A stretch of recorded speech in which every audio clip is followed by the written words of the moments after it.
sebenarnya saya mau mikir yakin lagi nih Ustaz. Kan sebaik-baiknya laki-laki sholat jamaahnya di masjid yang fardu. Sebaik-baiknya wanita sholat fardunya di rumah gitu. Nah, cuman kan di rumah taruhlah misalnya pasangan suami istri baru nikah atau anaknya masih kecil atau anaknya udah nggak ada nih udah pada gede, berarti kan si istri di rumah sendiri. Kalau dia sholat sendirian di rumah, kan dia nggak dapat jamaah. Apakah sholat sendirinya perempuan itu walaupun dia sendirian munfarid itu lebih besar pahalanya daripada dia sholat jamaah di masjid begitu Ustaz? Benar begitu Ustaz? Jadi istilahnya sholat sendirian perempuan di rumahnya sama dengan sholat pria di masjid jami itu sebenarnya kurang lebih levelnya sama ya Ustaz. Bersyukur ya perempuan berarti kalau gitu. Tiap hari dia bisa selevel sama pria yang sholat jamaahnya di masjid jami ya. Jadi nggak perlu si istri nggak perlu misalnya Abi pergi dulu ya sholat fardu. Ya udah, ntar Umi nunggu di rumah ya kita sholat jamaah bareng-bareng. Kan ada tetap muas di jamaah itu contohnya. Habis sholat fardu, abinya di balik rumah sholat jamaah sama istrinya lagi 2 kali. Sebenarnya nggak usah ya, karena si istri udah besar pahalanya di rumah ya. Masya Allah. Iya, nggak apa-apa kalau menambah berjamaah nggak apa-apa kan, pahala sudah kepala kan, Iya, sudah kepala. berjamaahnya kan dapat kan.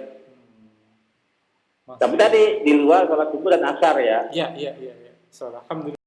La ilaha illallah Muhammadun Rasulullah alaihi salatullah wa alihi.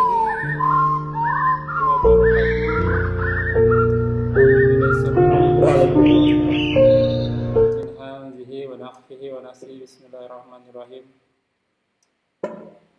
Ya ayyuhalladzina amanu taqullaha wa qulu qawlan sadida yuslih lakum a'malakum wa yaghfir lakum dzunubakum wa may yuti'illaha faqad faza fawzan 'azima. Innal hamdalillah nahmaduhu wa nasta'inuhu wa nastaghfiruhu wa na'udzu billahi min shururi anfusina wa sayyiati a'malina. May yahdihillahu fala mudilla lahu wa may yudlil fala hadiya lahu. Asyhadu an la ilaha illallah wa asyhadu anna Muhammadan abduhu wa rasuluhu wa nabiyyu.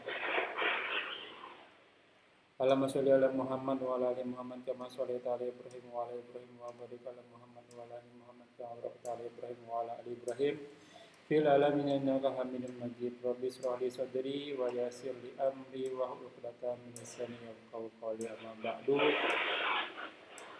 Segala puji bagi Allah Tuhan semesta alam yang senantiasa selalu memberikan kita nikmat iman, nikmat Islam, nikmat panjang umur, nikmat sehat walafiat, nikmat ibadah, nikmat talibul ilmi, serta kita masih diberi kesempatan untuk kita kajian kali ini. Salawat serta salam tak lupa kita aturkan kepada junjungan kita Nabiina wa Rasulina Muhammad sallallahu alaihi wasallam. Nah, minifila jazakumullah wa iyyakum, kita masih bertemu lagi di channel Maidin Mengaji bekerja sama dengan KHO Kajian Hadis Online Official. Masih membahas kitab Bulughul Maram karya Al-Hafiz Ibnu Hajar Asqalani. Seperti biasa segmen marketnya yakni generasi milenium, generasi Z, dan mudah-mudahan disuka dan kita bahas dengan semudah-mudahnya, semoga Allah mudahkan. Alhamdulillah, seperti biasa kita masih ditemani oleh narasumber kita Ustaz Hafizullah, Ustaz Ali. Semoga beliau selalu diberi kesehatan, diberi kekuatan, diberi kemurahan rezeki dan dimudahkan segala urusan. Selanjutnya mari sama-sama kita simak kajian kita kali ini. Seperti biasa, bila ada pertanyaan bisa ditanyakan di kolom komentar, dan insya Allah Ana sebagai admin akan ditanyakan pada kesempatan yang tepat. Semoga berguna bagi iman nafila sebagai thalibul ilmi, para penuntut ilmu, wabil khusus anak al-fakir, dan tanpa berpanjang kata untuk waktu dan tempat kepada Gurunda tafadhol maskuro. Assalamualaikum warahmatullahi wabarakatuh.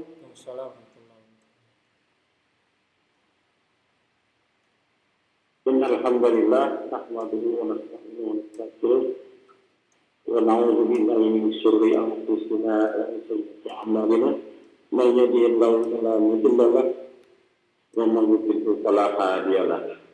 Asyhadu an la ilaha illallah wa la syarika lahu وأشهد أن محمدا عبده ورسوله.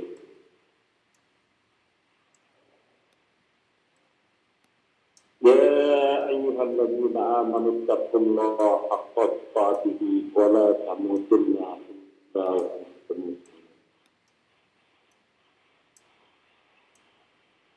مسلمون.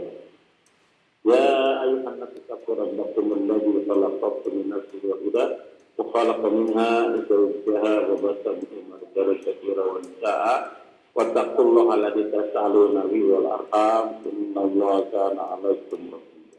اللهم صل على محمد وعلى آله وصحبه ومن تبعهم بإحسان إلى يوم الدين. فإن أصدق الحديث كتاب الله وخير الهدي هدي محمد صلى الله عليه وسلم وشر الأمور محدثاتها وكل محدثة بدعة وكل بدعة ضلالة وكل ضلالة في النار. Silakan dibuka ikhwatillah, kita belum marahnya bab sifat sholat. Ya, sifat sholat ya. Hadis ke 326.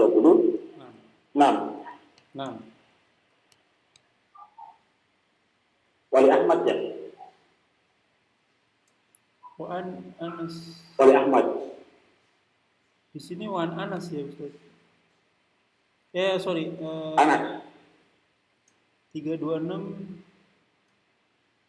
25 sama 2. Dalam riwayat Ahmad ada Raqni. Ahmad ya. Ya.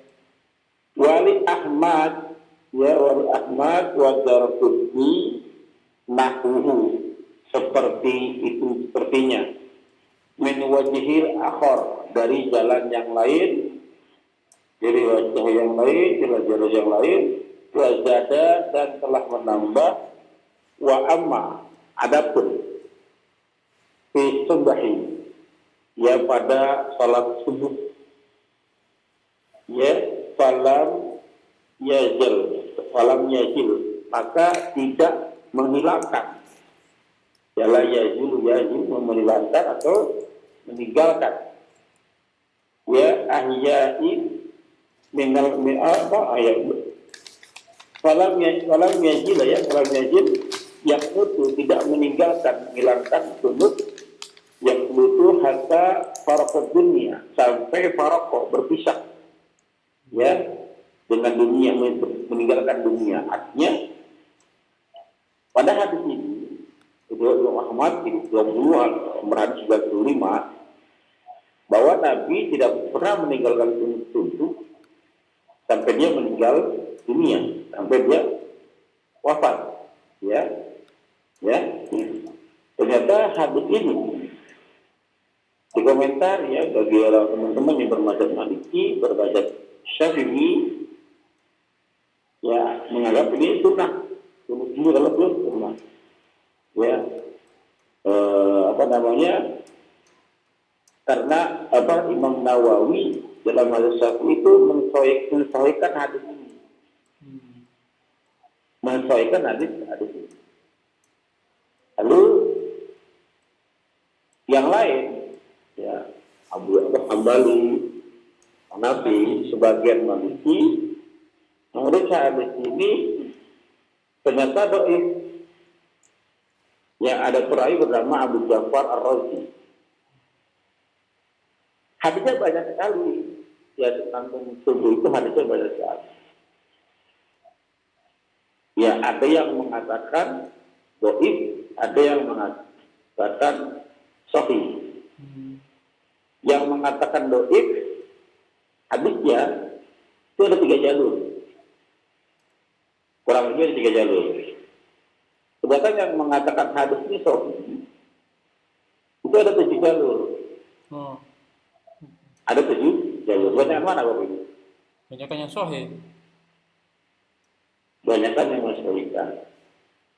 Nah, kalau boleh sepintas, maka otomatis penuh sahih.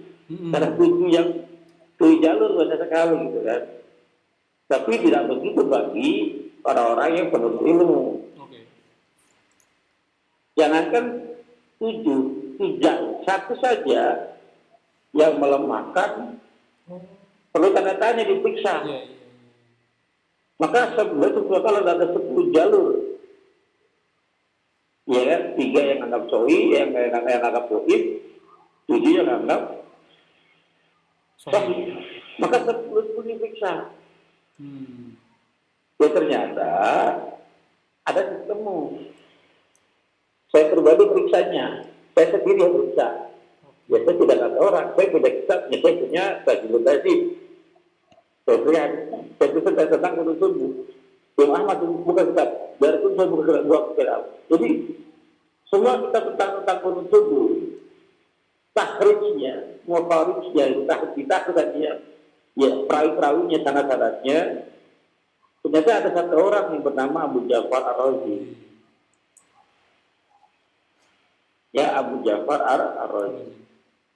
Ya, yang menganggap hadis itu jalur menganggap Abu Ja'far Ar-Razi ini tidak masalah.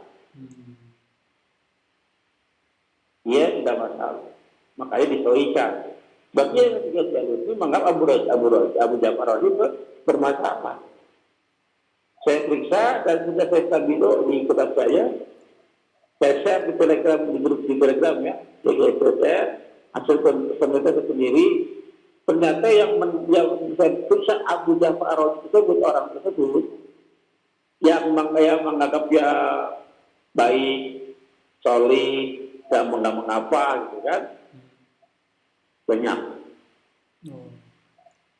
Yang menganggapnya dia bermasalah juga banyak. Habisnya ada yang bilang ada yang bilang majul, ada yang macam-macam ya. Lihat dicek di Telegramnya. Banyak berbagai urusan dalam ilmu hadis, jar wa ta'dil ya. Dahulukan celahan daripada pujian. Dahulukan celahan daripada pujian. Tujuannya apa? Agar menjaga keautentikan hadis. Tidak mudah menganggap hadis itu sangat berat sekali. Karena apa? Berbohong atas nama Nabi Muhammad. Silakan persiapan tempat berdiri di neraka. Maka untuk mencegah keautentikan tersebut, untuk mendapat gelar hadis sahih itu berat sekali.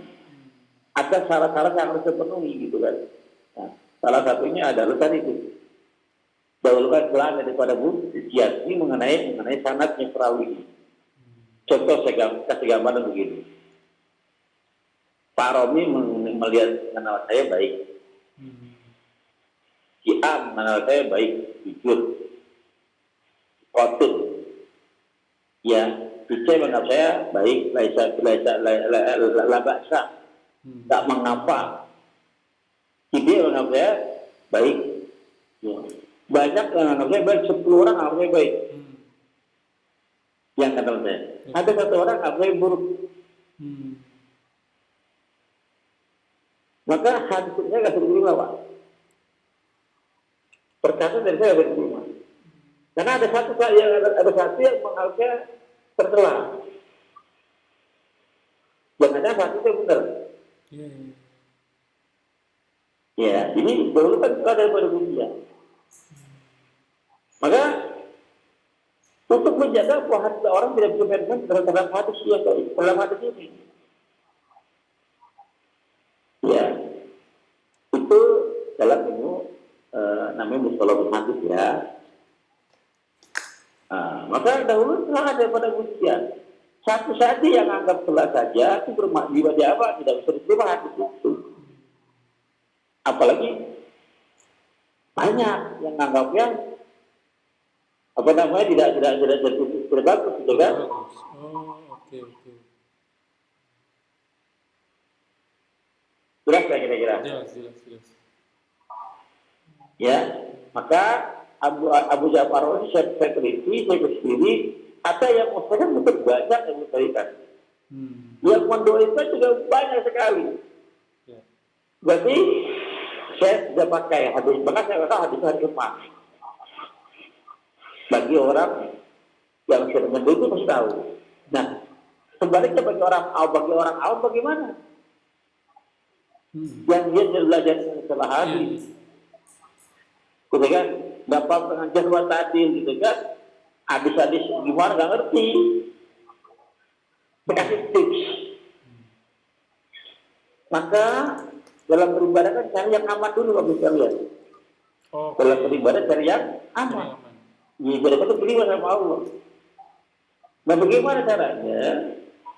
Tadi sebab sudah diceritakan bahwa hadis ini ada yang menganggap sahih, ada yang menganggap hadis. Ada yang menganggap dhaif. Ada yang menganggapnya dhaif.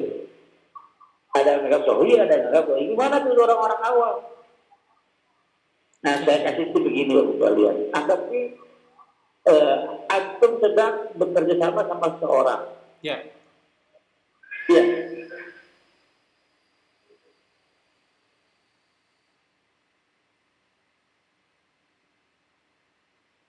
Anggap antum bekerja sama seseorang. Seseorang ini antum nggak kenal. Ya. Katakan si A namanya. Bagaimana caranya agar memutuskan apakah bekerja sama dengan dia atau tidak? Kira-kira apa yang akan lakukan?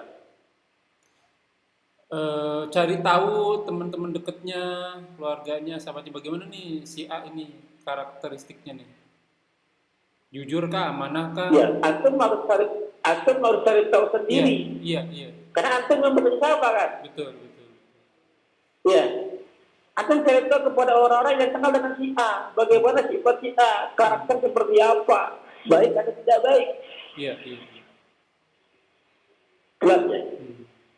Kalau misalnya ternyata berdasarkan penelitian antum, pencarian antum cari sendiri tentang kepada orang-orang yang kenal sama si A, ya antum dapatkan sisi kata-kata Pak. Iya. 50 nanggapnya bilang baik, jujur, soleh. 50 nanggapnya tidak baik dan sebagainya. Iya. Antum mau kerjasama? Nggak berani investasi. Tahan dulu. Kalau saya turun lagi dah. Jangan 50. 70 30 Pak. 30 yang anggapnya telah bermasalah. Masih berani? Masih galau hatinya. Masih belum Saya berani. turun 40 Pak. Masih berani? 10. Tapi investasi ya, duit kita bisa hilang masalahnya. Iya. Iya. Paham ya? Iya. Nah, tapi kalau seandainya antum yang ketemu dengan seseorang, Betul. hampir semua orang yang mengenal dia bilangnya satu orang yang baik, orang yang jujur, dipercaya, tidak ada satu pun yang anggapnya dia celah.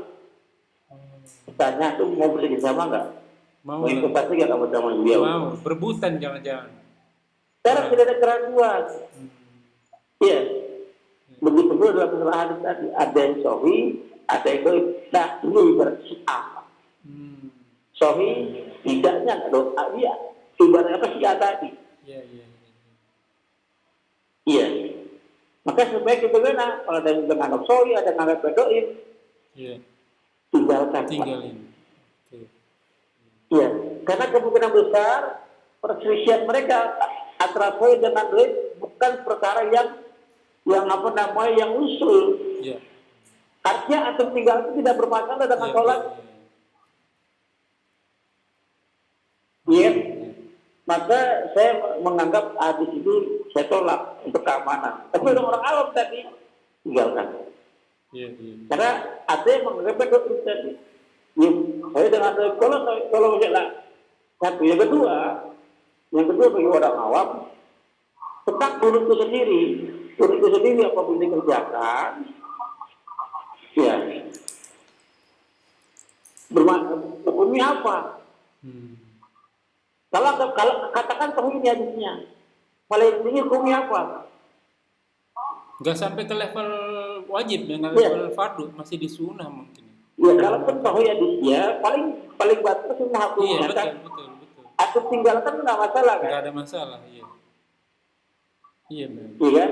Atau tinggalkan nggak masalah. Kemudian bagaimana kalau hadisnya dhaif? Wah. Kalau antum kerjakan bermasalah nggak? Masalah, jatuhnya bid'ah ya. Menambah-nambah ibadah. Iya kan? Menambah pekerjaan sholat. Maka subuhnya bisa bermasalah kan? Iya. Iya. Maka untuk orang awam, cari aman bisa Iya, kalau saya benar, kalau saya benar bagaimana? Hadisnya doa ternyata. Ya, ya. Maka sebaiknya ditinggalkan lebih aman. Ya, oke. Ya kalaupun sahih, sunnah aku tinggalkan gak masalah, kan bro? Tetap sah salat semuanya kan? Iya, betul, betul. Jelas ya? Silakan kalau mau bertanya. Ini bagus nih kesempatan nih Ustadz, sesuai sama pertanyaan nih teman-teman. Untuk masalah ibadah di tingkat ragu-ragu nih seperti ini nih Ustadz. Saya mau make sure lagi itu apa ya? Nambah keyakinan. Sesuai sama yang pernah kita bahas Ustadz. Waktu jamaah ternyata kita pas masuk itu imam Al-Fatihnya berantakan. Apakah kita langsung merubah niat untuk munfarid? Apakah kita harus lanjutin sholat atau kita merokah ya? Maksudnya keluar dari jamaah sholat?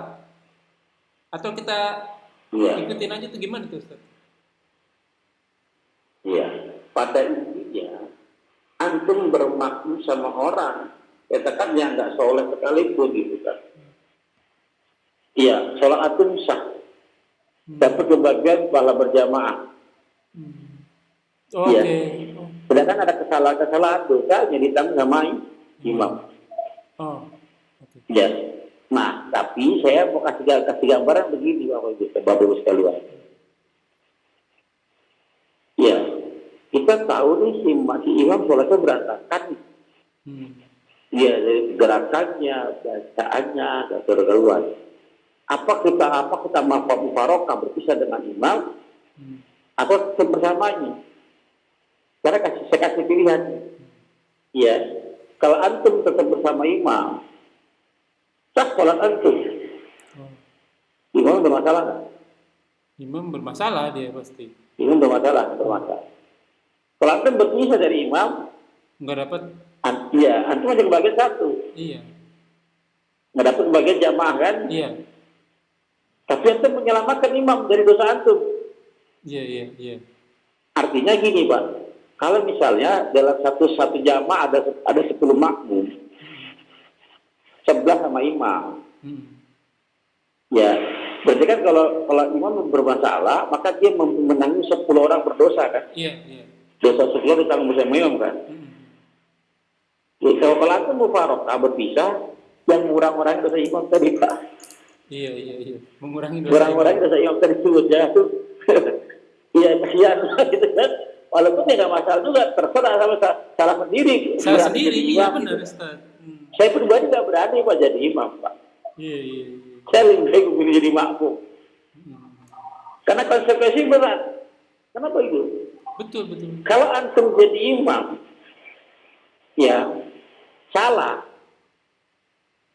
Kapan membenarkannya? Iya. Saya ngajar Pak.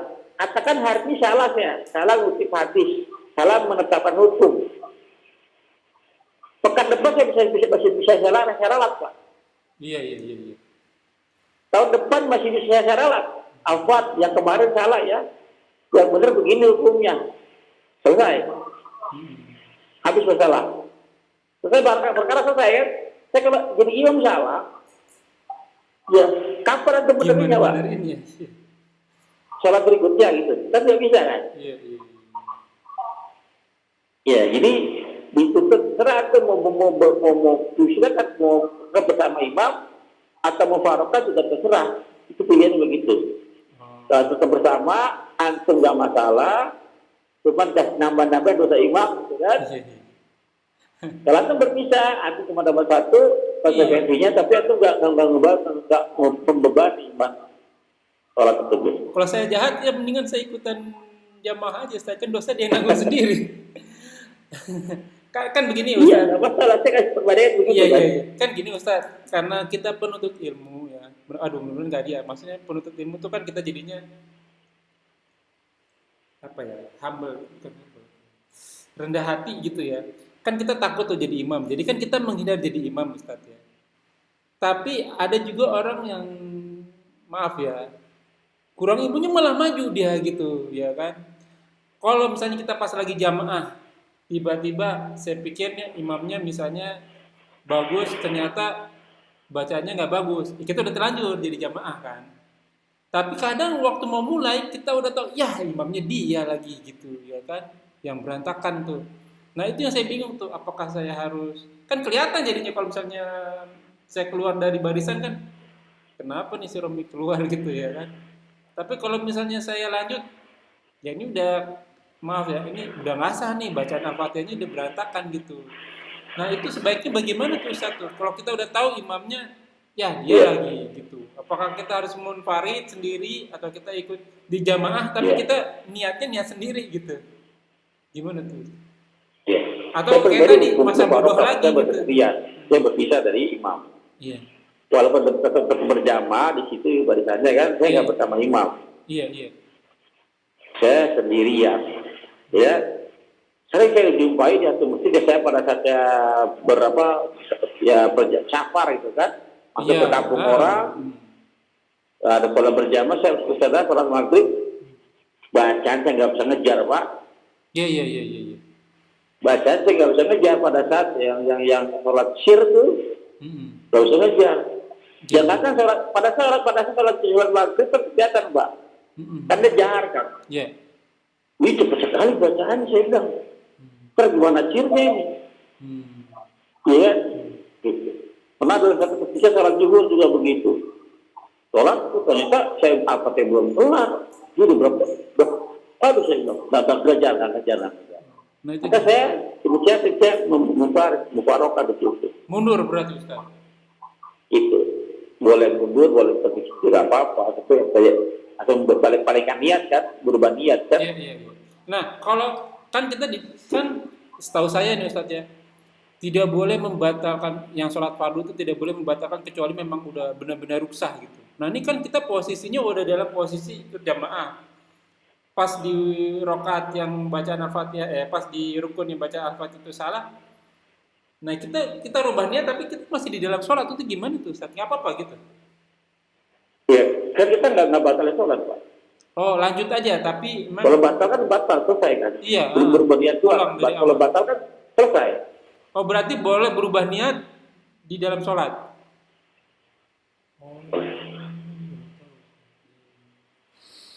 Oke, pertanyaan berikutnya gini Ustadz. Waktu itu kita pernah bahas Ya. tentang Muaz bin Jabal ya, yang dia sholat dengan Rasulullah. Setelah dipulang ke kampungnya, dia mensolati lagi kaumnya begitu. Kalau misalnya kita mensolati lagi kaumnya, ini kalau misalnya setiap sholat fardu begitu ya, duhur masih oke, maghrib masih oke, isya masih oke.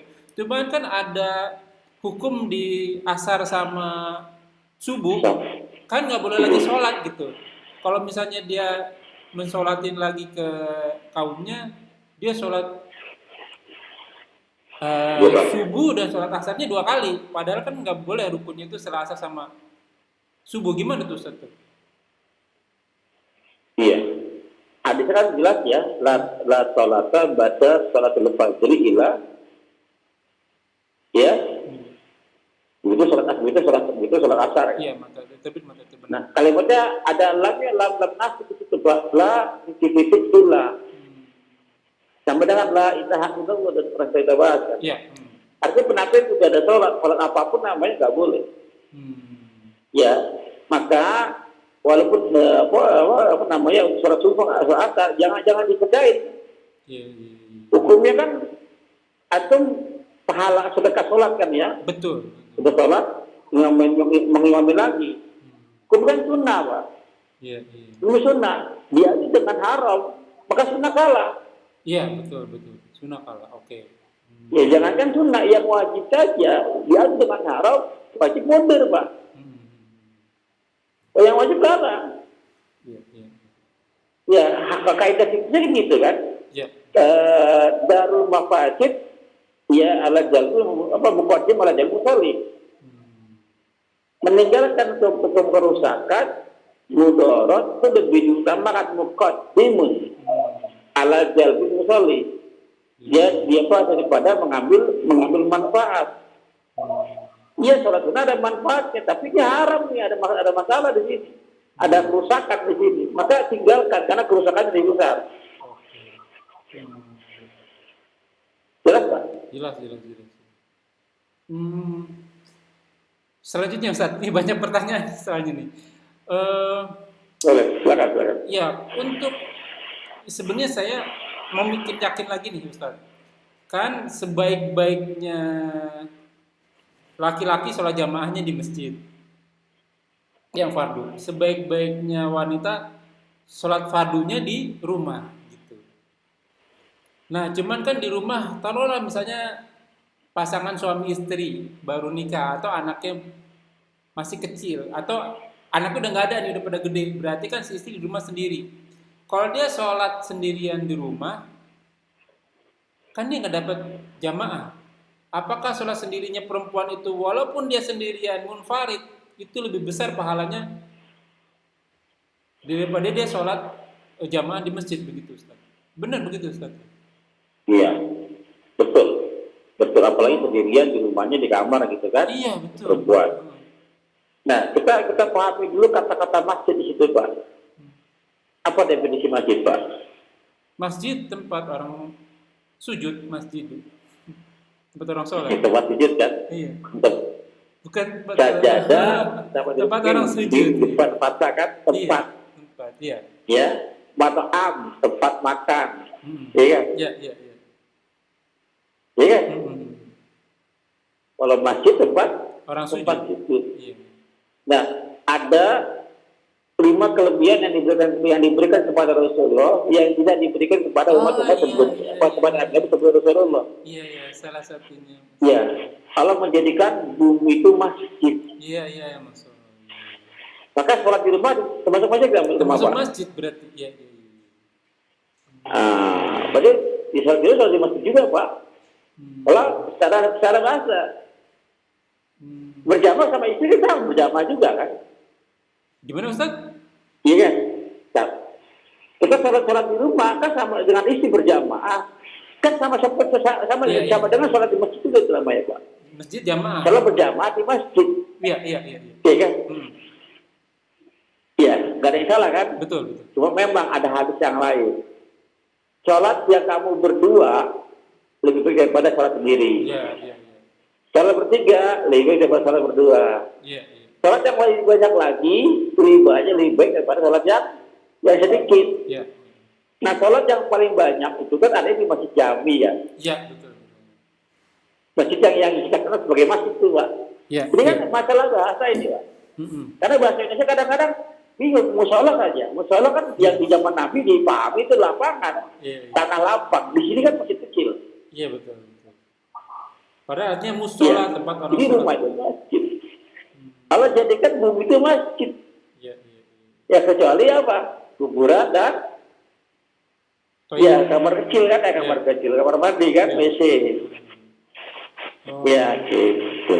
Jadi istilahnya sholat sendirian perempuan di rumahnya sama dengan sholat pria di masjid jami itu sebenarnya kurang lebih levelnya sama ya Ustaz. Bersyukur ya perempuan berarti kalau gitu. Tiap hari dia bisa selevel sama pria yang sholat jamaahnya di masjid jami ya. Oke. Ya, artinya tadi kan. Nah kalau kita paham dengan kata bahasa apa buku itu kan, beberapa kosakata bahasa gitu kan. Kita beda lapang dada sama orang. Iya. Ya, kayak ini, orang masuk masjid, kalau satu di rumah, dua masjid juga kan. Iya. Kalau kita paham gitu kan. Ya, akhirnya mudah apa ya? Kalau untuk orang lain Pak, banyak pemakluman. Untuk orang lain, jadi pemaksaan harus dipaksa. Habis paksa berat, paksain. Untuk orang lain jangan maklumi. Iya. Oke. Jadi nggak perlu si istri nggak perlu misalnya Abi pergi dulu ya sholat fardu. Ya udah, ntar Umi nunggu di rumah ya kita sholat jamaah bareng-bareng. Kan ada tetap muas di jamaah itu contohnya. Habis sholat fardu, abinya dia balik ke rumah sholat jamaah sama istrinya lagi 2 kali. Sebenarnya nggak usah ya, karena si istri udah besar pahalanya di rumah ya. Iya, tidak apa-apa kalau menambah berjamaah nggak apa-apa kan, sudah kepala kan. Iya, sudah kepala. Berjamaahnya kan dapat kan. Tapi tadi di luar sholat subuh dan asar ya. Iya. So, alhamdulillah gue enak ya kalau punya itu ya. lega kalau saya kalau ada pertanyaan ada jawabannya gitu Ustaz. Ustaz satu lagi nih Ustaz nih yang kemarin kalau udah banyak nanya habis waktu nih. Kemarin kita ngomongin masalah patung nih Ustaz. Nah ini ternyata rame nih Ustaz. Maksudnya rame itu lebih banyak yang nonton video yang kemarin Ustaz. Mungkin karena pas orang-orang interior arsitektur kayak saya itu emang punya keluh kesah seperti ini tentang gambar makhluk bernyawa. Nah ini masalah tentang patung. Tadi kan kemarin kita bahas kalau yang patung itu purpose-nya tujuannya tidak untuk disembah, mubah jatuhnya nggak apa-apa. Gitu.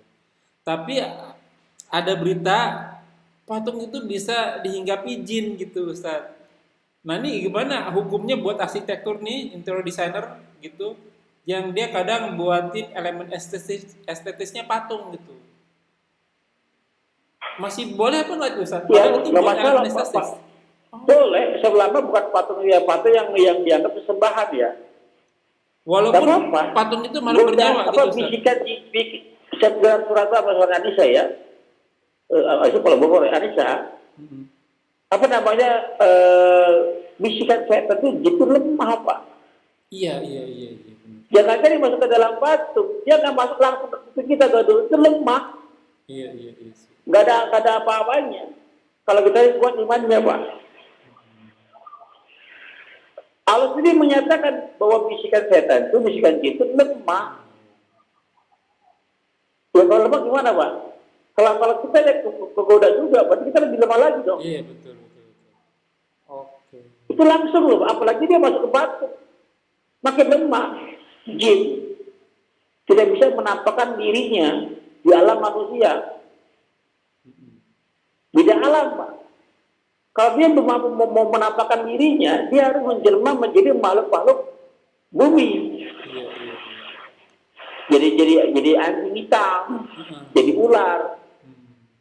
Ya, maka itu kondisi terlemah dia. Masuk patung, kondisi terlemah dia. Karena bukan alamnya. Saya kasih misal begini. Ikan. Bisa nggak hidup di tanah Pak, di darat? Nggak bisa dia, lemah dia jadi jatuhnya. Bisa Pak, bisa. Oh. Tapi nggak lama. Iya, lemah dia.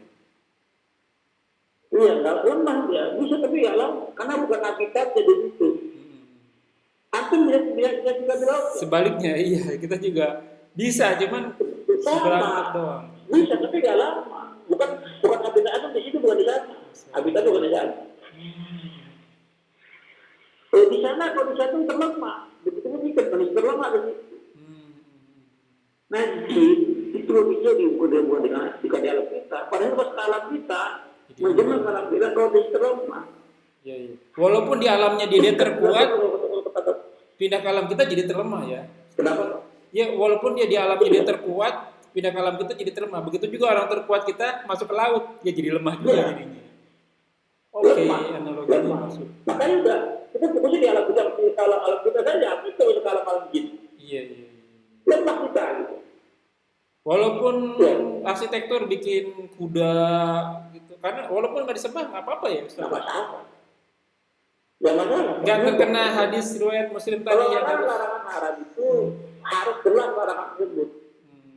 Ya, seperti kita bahas kemarin pekan yang lalu kan. Mana Allah pernah nggak mau bapak menjelaskan itu? Di Al-Quran nggak ada memang. Karena tidak etis kan. Iya, karena tidak etis kalau kita dihukum karena pelanggaran kita kayak itu pelanggaran. Iya. Iya kan? Betul.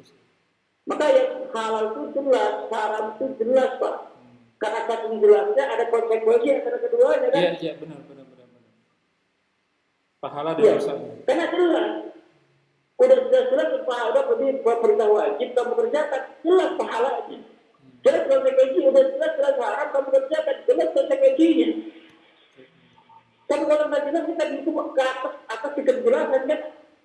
Iya. Saya rasa nggak begitu ya Allah ya. Allah kan Allah adil kali kan, maha adil kan. Betul. Masya Allah, alhamdulillah. Ya. Ya mungkin sampai di sini dulu Ustadz, ini satu hadis saja udah 5 pertanyaan. Tapi mudah-mudahan pendengar puas ya, karena hampir semua pertanyaan dijawab secara logika dengan analogi yang masuk akal. Syukran jazakallahu khair Ustaz. Ya Ikhwan Bukan fillah. secara logika ya, secara dalil, tapi logika masuk di situ. Ya, oke. Logikanya bukan logika lepas. Ya, ada Logikanya referensinya. memahami dalil gitu kan. Bukan logikanya ngawur seperti orang-orang filsafat. Iya. Logikanya kan dapat dalil gitu. Iya. Marah-marah dia. Tidak ada referensinya ya. Kita Iya. ada referensinya. Iya. Tapi referensi tadi tuh Ustadz kalau misalnya nggak dijabari pakai analogi itu apa ya? Pendekatan suatu contoh itu kita kurang nangkep maksudnya gitu. Nah tapi kalau pakai analogi tadi itu saya baru ngeh tuh, misalnya hukum alam pindah alam, ikan pindah ke daratan, iya juga ya. Alam jin pindah ke alam manusia pasti bakalan lemah gitu. Masya Allah. Syukur khair Ustaz. Dan insya Allah saya menguasai itu. Amin. Alhamdulillah. Banyak analogi yang saya kuasai insya Allah juga kan. Oke. Kebetulan Allah kasih ke saya. Alhamdulillah saya nemuin. Oke ya, bismillah jazakumullahu wa iyyakum. Semoga apa yang kita bahas menjadi ladang amal buat kita dan menambah ilmu pengetahuan. Pak. 6. Untuk hari Ahad, 6. saya kan ngajar di Pondok Gede ya. Ya. Dipindah ke bawah apa maghrib aja ya? Oh gitu, boleh Ustaz. Maghrib aja ya, Maghrib. karena saya udah lama gak absen kebetulan ya. Maghrib aja ya, atau nanti kontekan ya? Ya, itu kita kontekan. Nah itu pengumuman Ya. buat yang lain tuh, berarti kita bahas tafsir Al-Quran waktu Indonesia kurang lebih setelah maghrib ya, pada maghrib insyaallah. Baik, kita tutup Ustaz. Semoga apa yang kita bahas menjadi ladang amal buat kita, semoga majelis ini diberkahi, semoga amal yang dikerjakan dan yang akan kita kerjakan diterima Allah Subhanahu wa taala dan menjadi ladang amal taman kita di akhirat kelak. Wa qul haq min rabbikum, semua yang benar datang dari Allah, fa mangsa fal yumin, fa mangsa wa fal yakfur. Barang siapa yang beriman silakan beriman, barang siapa yang kafir silakan kafir.